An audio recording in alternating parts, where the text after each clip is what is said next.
Salamu kwa jina la Jamhuri ya Muungano wa Tanzania. Kazi endelee. Jina lake anaitwa Deo, mwanzilishi wa vikundi vya watu wa Mji Mwema. Kwanza napenda kushukuru uongozi wa halmashauri ya Njombe kupitia ofisi ya waziri mkuu. Tunashukuru sana kwa kazi nzuri,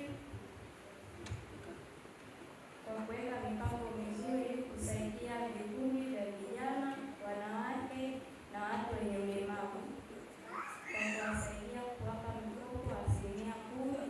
Nashukuru sana kwa kazi nzuri. Sina maneno mengi sana, na maelezo matatu. Moja, tunaomba kama sisi vikundi tunaopata pesa tufanye shughuli kama tulivyoomba katika mikataba yetu. 2, tuwe waaminifu.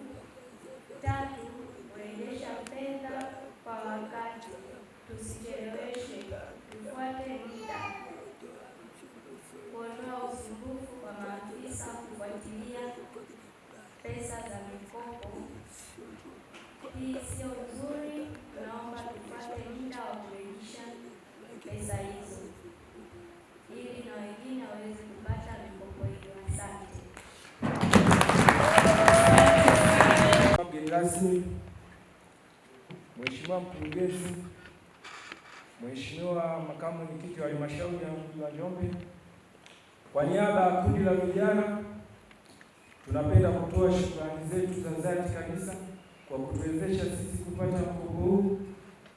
Pia tunapenda kutoa shukrani zetu kwa serikali ikiongozwa na Mheshimiwa Rais Mama Samia Suluhu Hassan kwa kutuamini sisi vijana na kuamini tunaweza, na ameamini sisi tunaweza kufanya jambo katika serikali yetu.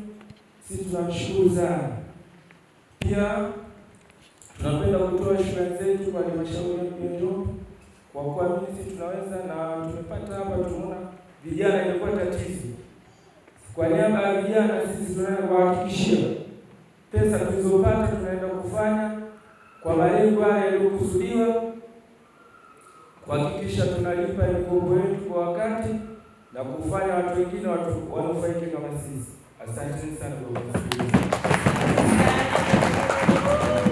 Asante. Tunapenda kumshukuru mgeni rasmi na meza yako kuu.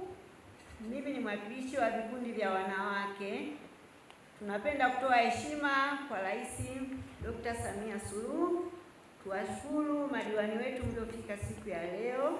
Tunapenda kuwashukuru watendaji kuanzia wa mitaa, maafisa maendeleo wote kutoka ngazi ya kata mpaka halmashauri, kwa kuona sisi wanawake tunastahili kupewa mkopo huu.